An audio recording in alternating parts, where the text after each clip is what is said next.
Welcome to Hockey Night in Canada from St. Louis. We're set to go in Game 4. Roberto Luongo's been on an incredible 6-game run, and even his overall playoff numbers now are sensational. A save percentage in 15 playoff games, .945.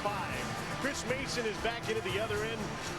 He's lost 7 straight playoff games, but his biggest problem in this series is that he may have to get a shutout to beat the guy at the other end of the rink.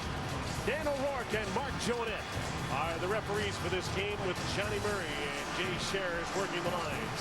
Vancouver Canucks without Matt Sundin and Sammy Salo start Henrik Sedin, Daniel Sedin, and Alex Burrows against a checking line of Jay McClement. And it's a slight alteration, no BJ Crombeen. Instead, it's Alex Steen on the right wing and Brad Winchester on the left wing. And this game is underway as McClement carries the puck in, lost control as he tried to cut for the net, and he had an opportunity to shoot too. Defensive pair has been playing against the Sedins throughout this series. Barrett Jackman is number 5. Roman Polak is partner number 46. Vancouver starts its first change. They'll have different defensive pairings tonight. Matthias Olin on right now with Kevin Bieksa. And Bieksa takes a pass from Olin. Steen is the forechecker. And the Blues have started to change as well as Andy McDonald, and their top line starts to come on. Jay McClellan is still in the slot. Bieksa up the boards. There's Jay McKee, who held the puck in for a moment. And Rick Rippon gets it off to center. Coming off the bench is David Backes to Andy McDonald. He takes the shot, and he had an open man, David Perron, out of the crease, or out of the slot. Didn't see him coming off the bench. Out of his own zone, Pavel Demitra. He's got Ryan Kessler with him and Rick Rippon. Demitra delays into the slot, knocked out of the air, and Chris Mason makes the save. 9 seconds to go in the penalty to Steve Bernier, so it's imperative the Blues win this face-off, and they get a winger win and get the puck back to the blue line. Koliakovo to Andy McDonald. The traffic forms in front. Bernier's back on, and he's racing after the puck that's deflected out into the neutral zone. Roman Polak back to play it. Now it's 5-on-5 again as Vancouver changes 5 minutes in. Here's Brad Boyes straight up the middle. He shoots the save. McDonald on the rebound. Puck got up in the air. Backes couldn't get it, nor could McDonald.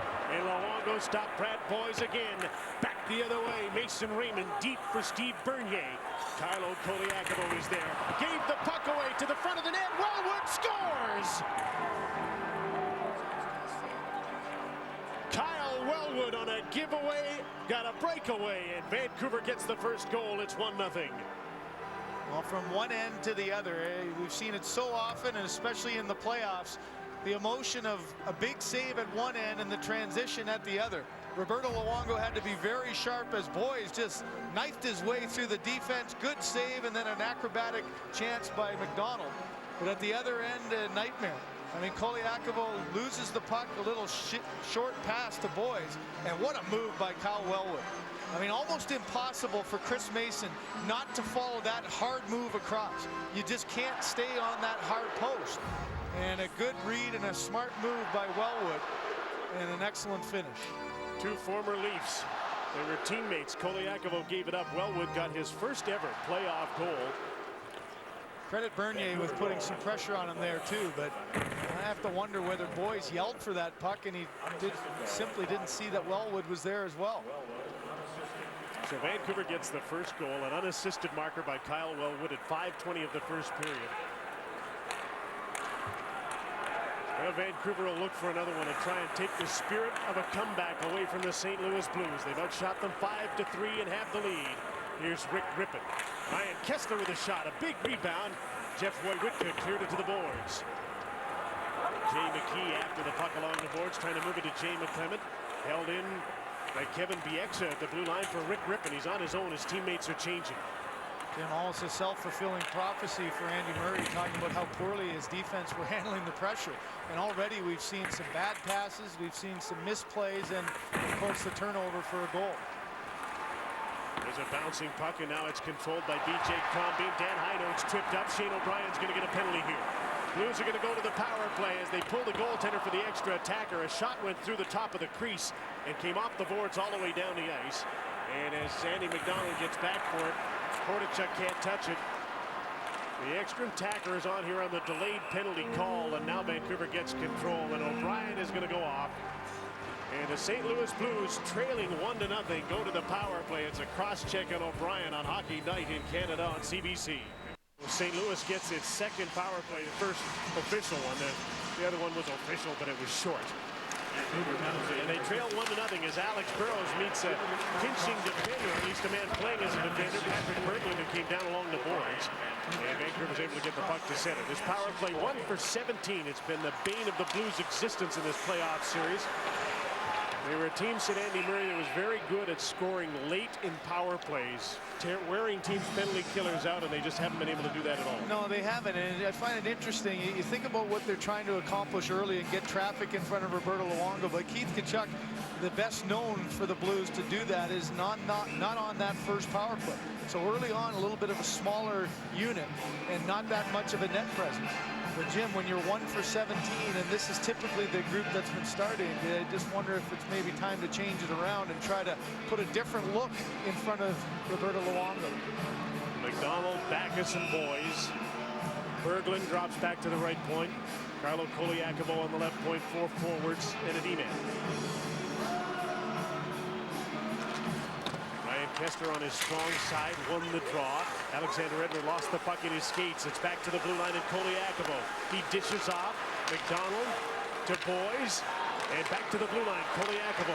Patrick Berglund. Koliakovo with a screen in front, and he hit Ryan Kesler, who blocked the shot with his ankle. Berglund chased up the boards by Mitchell. Cross ice to Brad Boys. With some head fakes, moves in, shoots, and that's blocked again, and it bounces up in the air off of Alexander Edler to Roberto Luongo. Well, twice already the St. Louis Blues trying to get wrist shots through, and they can't find the shooting lanes. This time it's Boys trying to force one through a lane, and it's just not there. Willie Mitchell had no idea where that puck was. David Backes did, but Roberto Luongo found it and was able to hold on. But a common theme there, great shooting lane protection by the Vancouver Canucks. Now Keith Tkachuk is on, and he's at the front of the net.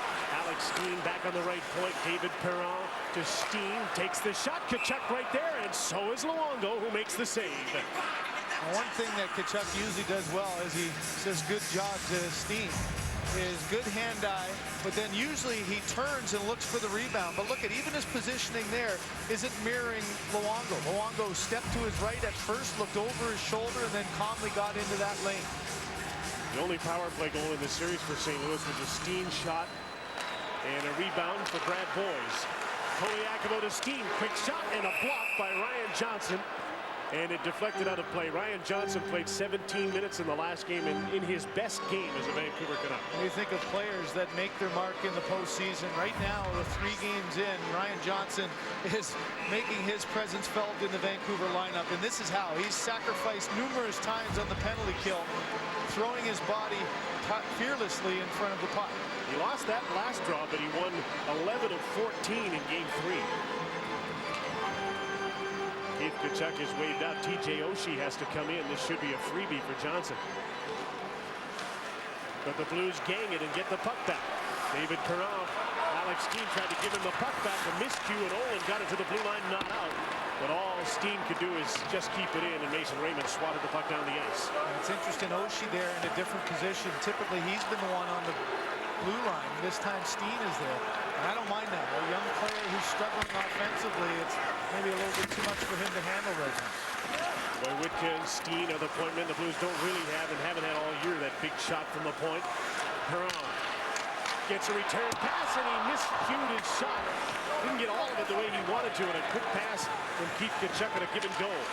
Jim, part of that was the good stick of Burrows. I mean, he collapsed down, read that extremely well, and although he was alone for a second, Burrows got the stick in there to foil it. Carlo Koliakovo straight up the middle. Here's Brad Boys. McDonald's in the slot. Backes goes to the front of the net. He's up against Willie Mitchell. O'Brien is back on, and he goes right after Andy McDonald along the boards. Mitchell trying to clear the puck. Hand against McDonald. The sailing pass doesn't get by Henrik Sedin. Sedin in support of his defense. Battles along the boards, and he gets the puck. Backes cuts it off. Around on the other side, Daniel Sedin against the pinching Barrett Chapman is pushed to the ice. Henrik Sedin comes up with the puck and calmly plays it back to Edler. And to Willie Mitchell. The Blues are changing, so Mitchell gets to center easily and dumps the puck in. And Vancouver starts to change. Chapman and Daniel Sedin come together. Kane McClement is there as well. In to help comes Ryan Kesler for Vancouver.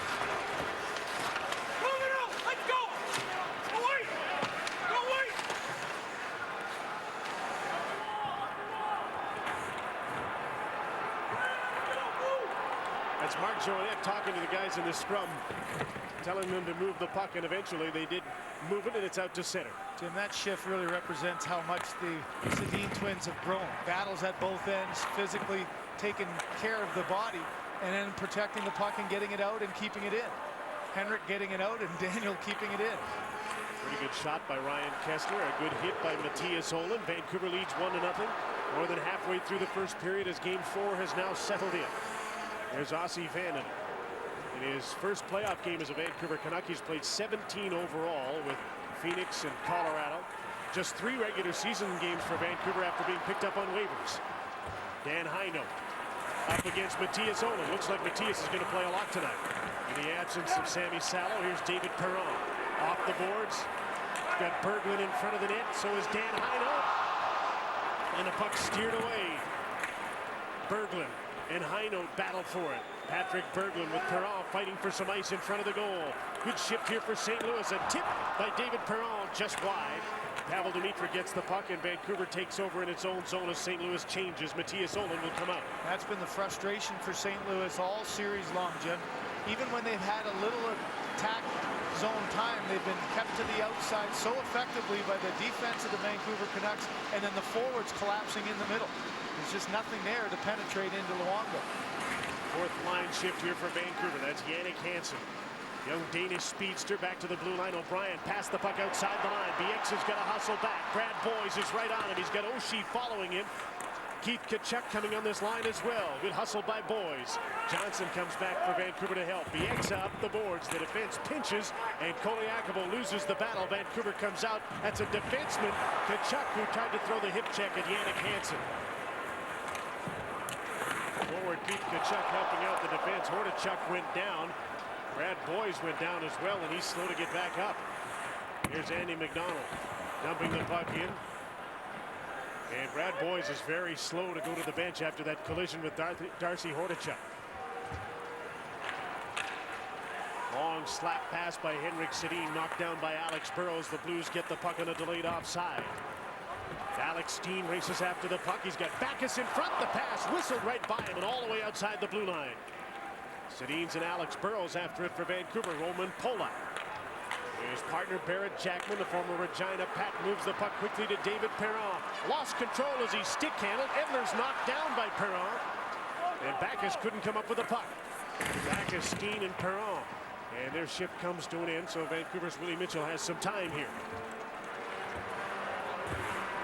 Ryan Kessler's come on with Rick Rippon and Pavel Demitra. And Vancouver goes offside here. Shots are 7-6 Canucks. They lead on Kyle Wellwood's unassisted goal on Hockey Night in Canada. Here, these two Blues both went down on the same shift. Well, TJ Oshie back checking hard, just got run over by Keith Tkachuk, and then Darcy Hordichuk with his head down. Brad Boyes thinks he's going to be able to run him over, and down goes Hordichuk, and Boyes hurt himself after. But as you mentioned, they're back. They're both on the ice right now. And as playoff hockey should be, they're right back out there. Oshie and Boyes flanking Keith Tkachuk on this forward line. Ryan Kessler with Rick Rippon and Pavel Demitra for Vancouver. Tkachuk moved the puck ahead but lost control. Alexander Edler playing the left side now. He and Oland out together.